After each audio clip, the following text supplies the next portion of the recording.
First on Fox, the first debate between President Joe Biden and former President Donald Trump is now over. Fox News' Andy Banker has been watching it all with our Hancock and Kelly political team. He joins us now live with their reaction to it all.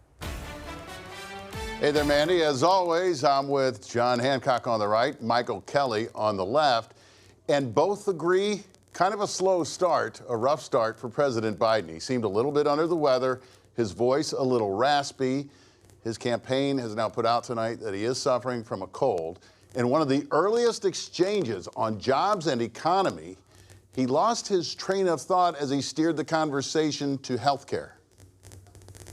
We're able to make every single solitary person eligible for what I've been able to do with the COVID, with dealing with everything we have to do with, look, if we finally beat Medicare.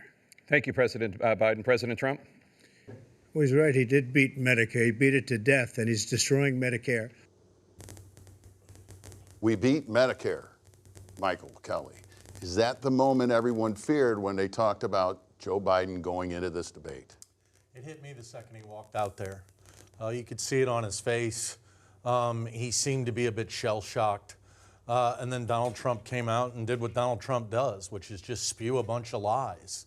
Joe Biden, through a bad voice, a short memory, and a lot of mumbling, was putting out facts, but it wasn't resonating. And I think this was a really bad night for the president. What do you think, John? Well, Donald Trump won the debate, and this for the Democrats ought to be a fire alarm.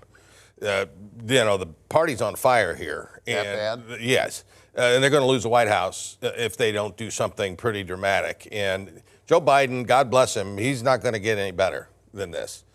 And Donald Trump, when you don't have fact checking with Donald Trump, he maybe is the best debater in the world. And that's certainly the way this thing was conducted tonight. The fact checks are all going to come out tomorrow, and it's not going to matter. Donald Trump won this debate. You're going to see, I thought you'd see a 1 or 2 point shift in the polls. I think you're looking at 4. I want to go, Michael, to President Biden. He did come back. He kind of surged at times. Right. When it came to the issue of abortion, for instance. It wasn't too much later in the debate. Check it out.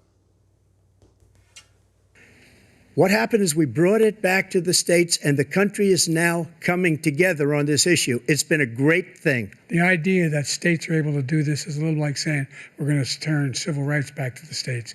Let each state have a different rule. Turn back the clock to the days of civil rights. He compared that to abortion. A strong point for him? Yeah, it was a strong point. The first 15 minutes of this debate, Andy, really set the tone for the whole night, and it was not President Biden's finest. We did see him start to come to life, and then when he was pushing back with facts, but I think the damage might have been done by then. Is it bad enough that he shouldn't be the candidate, like John says?